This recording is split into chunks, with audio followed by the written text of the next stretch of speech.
Il est 9 heures, c'est l'ouverture de la Bourse de Paris. Le CAC a ouvert en légère hausse de 0,10%.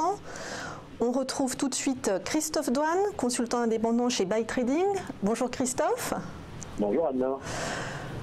On pourrait commencer peut-être par les nouveaux records à Wall Street et notamment l'indice Nasdaq qui a franchi pour la première fois les 7500 points. D'ici à ce qu'on reparle de bulles technologiques, il n'y a pas très loin. Qu'est-ce que vous en pensez ? Écoutez, aux États-Unis, maintenant, je crois qu'on va être clairement habitué au record sur record. L'année dernière, on a battu des records de records avec des séries de records absolument gigantesques. Et le Nasdaq, encore, nous a montré combien les États-Unis étaient plus que résilients, étaient même très très punchy. Et je ne sais pas si on se dirige vers une bulle techno, mais en tout cas, je regardais un petit peu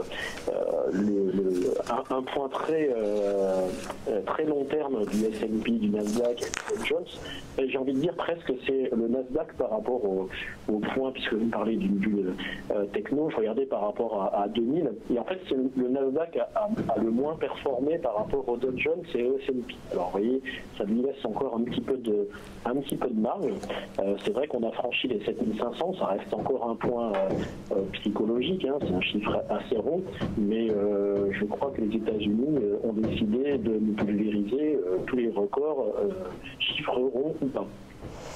Merci Christophe. Je lisais ce matin sur le S&P 500 qui a déjà pris 8% depuis le début de l'année que beaucoup de gérants et d'analystes tirent un peu la sonnette d'alarme, craignent un peu une zone rouge très prochainement.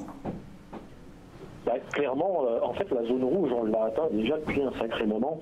Et puis, quand on regarde des indices un petit peu techniques du S&P, du Dow Jones ou même du Nasdaq, on s'aperçoit que c'est le S&P qui est le plus en avance, et on a des indicateurs du surachat, que ce soit en mensuel, en weekly ou en daily, dans des niveaux qu'il n'a jamais atteints.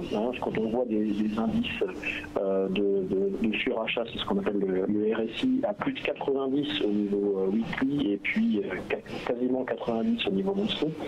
C'est des informations en termes d'indicateurs que personnellement j'ai jamais vu sur ce type d'indice, même sur des indices très très punchy. Donc oui, en effet, on est dans des domaines où il devient dangereux de ne pas prendre de bénéfices, où il devient dangereux de ne pas consolider. Comme on dit, on n'a jamais vu les arbres monter jusqu'au ciel, c'est un adage bien connu en bourse. En tout cas, pour l'instant, les opérateurs du marché américains font fi absolument de toute notion comment on pourrait dire, de modération, et achètent sans cesse et surachètent sans cesse les indicateurs des marchés américains. Pour l'instant, ça ne change pas. Et alors du côté de Paris, on s'attendait après les records de Wall Street à une envolée du CAC. Là, c'est une légère progression de 0,11% à l'ouverture. Quel est votre pronostic pour la journée, pour la semaine ? Écoutez, on est encore, j'ai envie de dire, c'est presque bis repetita cette semaine encore, face aux 2 semaines précédentes.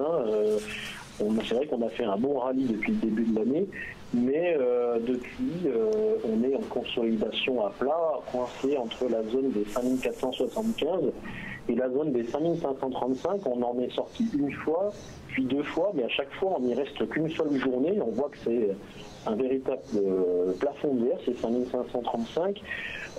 On n'arrive pas à y rester au-dessus. Donc, tant qu'on n'arrivera pas à rester une bonne semaine au-dessus de ces 5535, pour l'instant, il n'y a pas de relais acheteur. Et il va falloir vraiment s'extraire de cette zone pour pouvoir vraiment poursuivre un peu plus loin. Malgré tout, pourtant, les Américains nous montrent le chemin, mais on a du mal à franchir durablement cette zone des 5535. Et vous voyez, encore ce matin, on s'est retrouvé un petit peu au-dessus en pré-ouverture, et puis nous voilà au moment de l'ouverture juste en dessous ces 5535. Maintenant, le chemin reste à faire, mais par contre, on a des indicateurs qui vont sortir cette semaine, et notamment, on va avoir à nouveau sur le marché américain, on va avoir des MSP, donc ça va être une semaine avec pas mal d'indicateurs, et notamment donc les MSP en fin de semaine. Et sur le marché d'échange, on peut faire un petit point. Bon, la faiblesse du dollar va-t-elle se poursuivre? On a vu que Donald Trump a essayé d'enrayer cette baisse avec des déclarations sur le fait qu'il souhaitait un dollar fort, mais ça n'a pas été, en tout cas, ça n'a pas persuadé le marché apparemment. Bah, écoutez, on a un dollar index, hein, donc le dollar face à un ensemble de devises. On a un dollar index qui a cassé les 91 en tout début d'année et qui a pris la direction de l'ancienne résistance qui vient d'être testée comme support, donc à 88,50. Ça, c'était suite à double déclaration du secrétaire d'État aux finances américain et puis de Donald Trump derrière pour rattraper un peu ce qui avait été dit par son secrétaire d'État. Et donc, tant qu'on ne passera pas sous les 88,50 de façon durable, on peut éventuellement avoir un rebond du dollar index jusqu'à 91,30. Mais pour l'instant, il est plutôt en mauvaise posture, ce qui profite évidemment à l'euro-dollar. Donc on pourrait tout à fait, en attendant, voir un euro-dollar retourner vers les 1,2150 pour repartir après à la hausse en direction des 1,25, 1,26 à nouveau, quoi. Merci beaucoup Christophe Douane, un consultant indépendant chez Buy Trading. On vous retrouve prochainement dans Direct Marché. On fait maintenant un point sur le CAC 40, donc en légère hausse de 0,05% à 5531,76 points. Au palmarès, parmi les plus fortes hausses, on retrouve ST Micro, plus 2,70, Airbus, plus 0,74, AXA qui monte, Crédit Agricole et Sodexo. Parmi les plus fortes baisses, Technip, Veolia Environnement, Engie, alors que curieusement, ce matin a été annoncée une hausse des tarifs réglementés du gaz, Sanofi en baisse aussi et Essilor.